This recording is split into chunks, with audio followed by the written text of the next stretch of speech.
Bom, acaba de acabar a partida do Chelsea contra o Newcastle, partida pela 9ª rodada da Premier League. Seria um desafio difícil, inclusive eu falei disso em outras redes sociais e aqui mesmo nesse canal eu avisei. Seria uma partida complicada e foi. Ganhamos de 2-1 com um gol de Cole Palmer e outro de Nicolas Jackson. Do lado do Newcastle, o gol foi de Alexander Isak. Durante o vídeo eu vou abordar muito do porquê que essa partida ela era difícil para o Chelsea e também algumas questões que rolaram no jogo, como a questão da arbitragem de Simon Hooper e até mudanças nos padrões táticos do Chelsea que vem acontecendo nos últimos jogos. Eu não falei em outros vídeos, mas nesse eu vou poder abordar esse assunto, o que tá acontecendo atualmente e o que o treinador vem fazendo ali. Vou explicar pra vocês como é que ela tá funcionando. O Chelsea foi pra campo com 4-2-3-1 e o Newcastle foi pra campo com 4-3-3. Pra você que caiu aqui de paraquedas e não me conhece, eu sou o Corvo, o apresentador desse canal. Seja muito bem-vindo ao Plano Blues. Bom, cara, e antes de eu fazer uma análise tática do que tava acontecendo em campo e até entrar nas mudanças táticas, eu primeiro tenho que falar por que a partida contra o Newcastle ela é difícil. E, cara, assim, tem alguns torcedores que às vezes eu tenho uma leve impressão que eles bateram a cabeça em algum lugar e eles estão tontos até agora sem entender o que tá acontecendo na frente deles. O Newcastle, ele não é um problema porque o Chelsea é fraco. O Newcastle é um problema para todos os times da Premier League. O Newcastle dá trabalho pro Manchester City, que ganha todo ano. Quando uma pessoa não entende isso, eu fico realmente louco da cabeça, velho. E eu vi muito torcedor falando disso, né, que em teoria a partida seria muito fácil. Não é.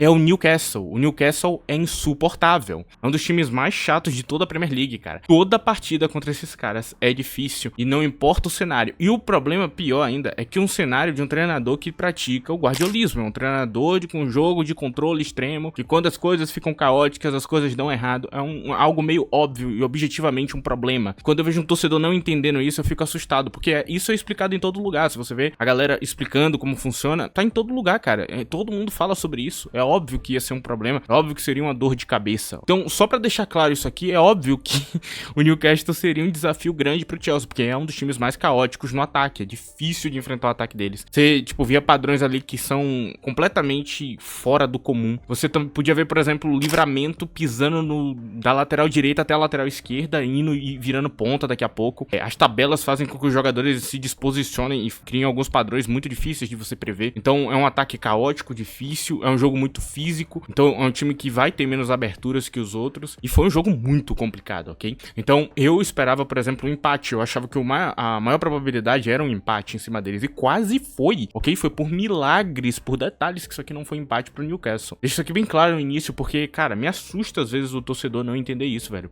É óbvio, assim, é uma conexão óbvia a se fazer. Enfim, agora a gente vai continuar isso aqui, e do lado do Chelsea temos o mesmo plano de jogo, uma linha de 3 atrás, só que não dá mais pra dizer que é um 3-2-4-1. O Chelsea tem acho que 3 jogos que ele vem praticando. Em um jogo foi no primeiro tempo, no outro jogo foi no segundo tempo, e agora a gente tá vendo no jogo inteiro esse padrão aqui. Esse jogo foi 3-3-4.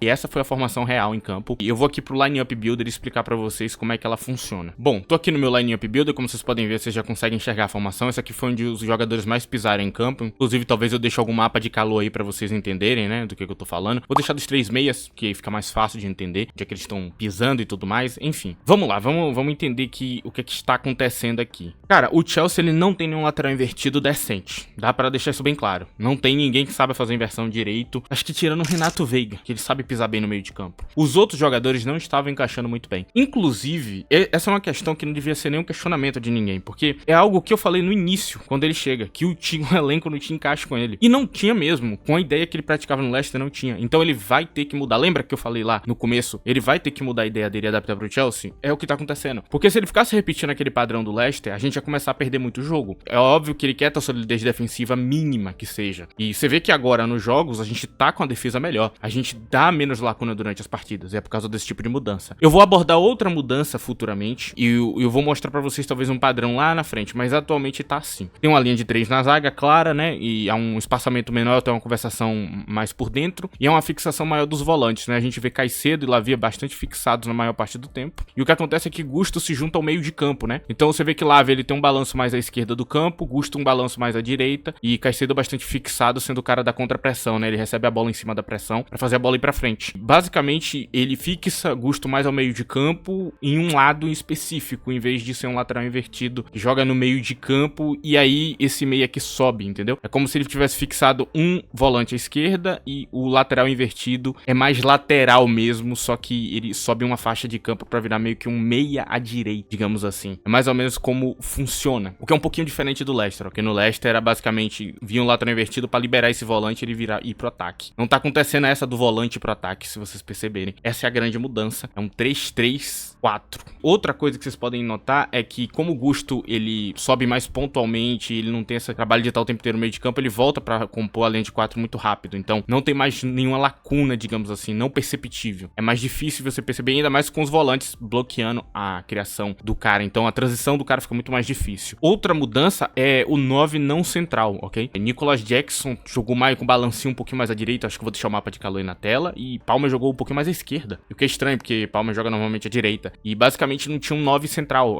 Palmer podia centralizar, Jackson podia centralizar em alguma jogada, e é isso. As duas figuras, elas atuavam em faixas parecidas, e Jackson participa de um jogo mais criativo, né? Tem o gol de Jackson, que é exatamente ele centralizando no momento pontual, mas é basicamente isso. É um padrão um pouco diferente do normal. Há um balanço de campo, e lembra que no último jogo da semana rolou essa parada? Que eu falei, né, que o ataque era 4 figuras, 2 conversando de um lado e 2 conversando do outro. Foi basicamente o que aconteceu aqui no jogo de hoje. É uma mudança tática. Enzo Maresca, acho que ele nunca praticou isso em lugar nenhum, pelo menos eu nunca vi. Olha que eu estudei bastante ele quando ele chegou no Chelsea. Eu praticamente fui estudar tudo que ele tinha feito na carreira. É algo novo pro Chelsea, vamos ver se dá certo. Enfim, essa aqui é a nova mudança, agora a gente volta pro vídeo. Claramente, o jogo foi bem mais difícil que o normal. O Chelsea ele consegue ser efetivo no ataque, mas não consegue ser letal. O Chelsea ele não conseguiu criar muitas dinâmicas que gerariam um ataque letal. O Newcastle se defende muito bem. Foi bem difícil esse jogo. Apesar disso, eu acho que os jogadores do Chelsea jogaram bem no contexto geral. Então, acho que tem uma produção muito legal aí do Chelsea em cima do Newcastle. O Newcastle, por outro lado, parecia meio anêmico em campo, ok? Muito fraco em alguns setores em específico, principalmente nas pontas. Acho que os dois pontas deles foram bem decepcionantes em campo. E Almiron trabalhando ali pro time, mas bem fraco na hora de realmente fazer alguma coisa. E aí tem aquela dependência extrema de Isaac fazer as jogadas e não é muito bom. Por outro lado, o meio de campo deles foi muito forte, cara. Tonali e Bruno Guimarães estavam enchendo o saco o jogo inteiro. E você vê que os dois gols que o Chelsea faz é em erros na saída de bola. Essa tentativa de fazer um jogo rápido, direto e aproveitar a lacuna que o Chelsea vai dar quando ele tá com a bola no pé e eles recuperam, acabou precipitando as jogadas. Eles estavam com muita pressa e sede ao pote. E aí a gente tem aqueles erros e a gente puniu muito bem. E aí saem os dois gols que o Chelsea conseguiu fazer, basicamente em cima dessas jogadas. O Newcastle faz um jogo positivo do lado coletivo da coisa, a parte defensiva principalmente, mas faltou muita coisa do Newcastle normal. Eu acho que Anthony Gordon fez muita falta. A diferença é muito grande de Barnes pra Gordon. Gordon é um jogador mais objetivo, um jogador que sabe melhor o que fazer com a bola, bem mais perigoso do que Barnes, e ele consegue aproveitar melhor as oportunidades, né? Um cara bem mais letal na cara do gol.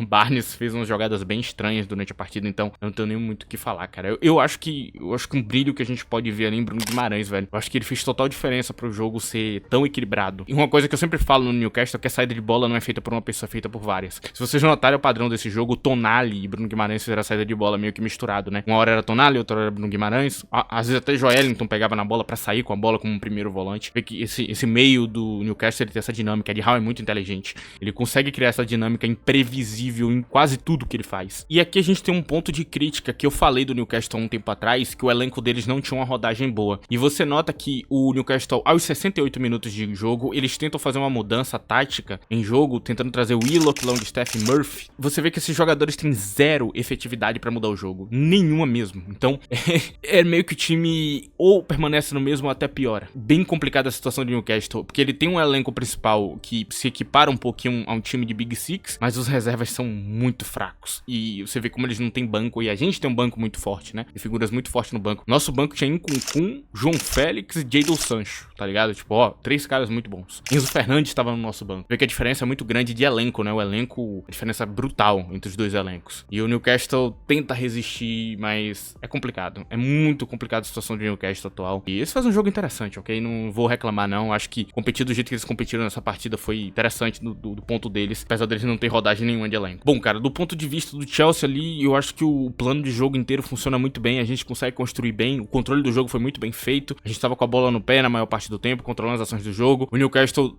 também não consegue construir porque a gente tá marcando muito bem. A gente conseguiu deixar o jogo morno quando precisava, então a parte tática foi muito bem executada, a gente foi bem nesse jogo, sim, e eu gostei das mudanças, espero que Enzo Maresca que ele ache aí um padrão que ele consiga seguir mais pro resto da temporada, ele tá tentando aí achar o padrão certo, provavelmente até o meio da temporada a gente já vai estar bem conectado com a formação certa, enfim. Agora eu acho que eu vou pra uma parte de falar da arbitragem, né, a arbitragem de Simon Hooper, eu acho que foi muito polêmico e tudo mais. Vamos lá, primeira coisa, Isaac tava impedido? Não, eu não acho que tava, ok? Acho que pra mim ele tava legal, pra mim o gol foi legal, o gol foi certo do Newcastle, eu não vi nada demais. Eu acho que o maior problema do gol do Newcastle é o nosso goleiro, eu vou abordar um pouquinho mais pra frente. Eu achei a arbitragem problemática, como quase toda da Premier League, com muitos erros, ok? Muitos erros, mas eu não senti que ela prejudicou a integridade do jogo, eu não sinto que a gente foi prejudicado, sinto que os dois lados foram, no final das contas, e não foi algo absurdo, ok? Foi alguns erros ali, aqui. Tem um lance mesmo de Nkunku que ele rouba a bola ali de Bruno Guimarães se joga no chão e o cara marca falta, não foi. E aquilo ali provavelmente teria sido o terceiro gol. Tem o pênalti também em Nkunku que no Brasileirão, talvez na Champions League seria pênalti. Na Premier League não, ok? E aqui é pra quem assiste Premier League. Se assiste Premier League direto, você sabe. Esse tipo de contato eles não marcam pênalti de jeito nenhum. Eles sentem com um contato muito leve pra você marcar um pênalti. Então eu entendo porque que não foi marcado. Em outro lugar seria, tudo bem. Eu deixo pra vocês essa discussão aí na aba de comentários, decidirem se foi ou não pênalti. Eu não vou entrar nesse detalhe aqui com vocês. Agora eu sigo pra falar de quem jogou bem, quem jogou mal. Acho que no Chelsea a gente pode falar o nome do melhor da partida. Acho que pra mim foi Cole Palmer. Partida maravilhosa, pontualmente fez várias jogadas importantes. E o gol dele foi muito bom, cara. Cara, ele consegue vencer o time de Nick Pope, que é um goleiro muito bom na parte defensiva. Então ele conseguiu se antecipar ali, chutar antes dele conseguir mergulhar. Muito bem, ok? Uma coisa que eu gostei foi de Reece James no jogo de hoje. Ele tava um pouco ainda fora de ritmo. Ainda tá meio perdido em campo. Mas ele jogou bem a partida e tem alguns momentos que foram muito importantes as ações de Reece James em campo. Além de James, eu acho que outro jogador que jogou muito bem essa partida foi o tal do Pedro Neto, que eu acho que a partida dele foi muito sólida, gostei do que eu vi dele em campo. Outro jogador que pra mim fez boa partida é a dupla de volante de novo, Romeu Lavia e Moisés Caicedo, mais uma vez muito bem em campo. Parabenizo o Nicolas Jackson pelo gol dele, boa finalização, fez uma partida sólida, esteve presente no jogo, ok? Eu acho que é um jogador importante. E dos que jogaram mal em campo, eu acho que pra mim a dupla de zagueiros talvez foi um pouco abaixo do esperado, não diria que jogou mal, mas de novo a zaga não encaixando muito bem. Pra mim o pior jogador em campo, de novo, Robert Sanchez, o goleiro do Chelsea. Eu não tenho como explicar pra vocês o quão mal ele foi nesse jogo no meu ponto de vista, ok? Eu sinto que ele tá muito abaixo do esperado como goleiro. Tem o lance mesmo de Isaac que não foi gol por milagre. Ele corta o Robert Sanchez como se não fosse nada. Outro lance de gol de Isaac também, a gente vê que ele tá completamente fora do lance. Vários momentos problemáticos. Ele não errou muito passe, mas ele foi um péssimo goleiro. Com as mãos. Complicado. Assim, eu acho que foi uma partida muito ruim do nosso goleiro. Do lado do Newcastle, eu acho que eu faço alguns elogios à dupla de laterais do Chelsea, Lewis Hall e Valentino Livramento. E também faço um elogio a Bruno Guimarães, que fez uma partida maravilhosa. Outros dois elogios a Isaac e Nick Pope, o goleiro deles, que pra mim, apesar de não conseguir parar o gol, jogou bem a partida, ok? Eu acho que eu deixo por aqui os elogios e críticas. De resto, eu acho que eu não vou criticar ninguém do time do Newcastle, foi muito coletivo o time, talvez Joelinton, né, que tenha ficado um pouquinho abaixo do esperado, os pontas um pouco abaixo do esperado, mas nada demais também. Acho que eles acabam cumprindo suas funções. E pro vídeo de hoje é basicamente isso, vou encerrar por aqui. Eu gostei da partida, vamos enfrentar o Newcastle de novo, dessa vez eu não acho que eles vão levar tão a sério a partida, ok? Eu deixo claro isso pra vocês, isso é uma partida pela Copa, eles devem rodar um pouquinho o elenco e tudo mais. Acho que também a gente pode voltar a vencer, até porque vai ter Nkunku em campo e outros jogadores como titular, então bastante provável que a gente vá bem também, ok? E se você gostou desse vídeo, cara, não esqueça de deixar o like e de compartilhar esse vídeo com um amigo seu, muito importante para ajudar no crescimento do canal. Eu agradeço a todos vocês que me escutaram até aqui, pro vídeo de hoje é isso, tchau!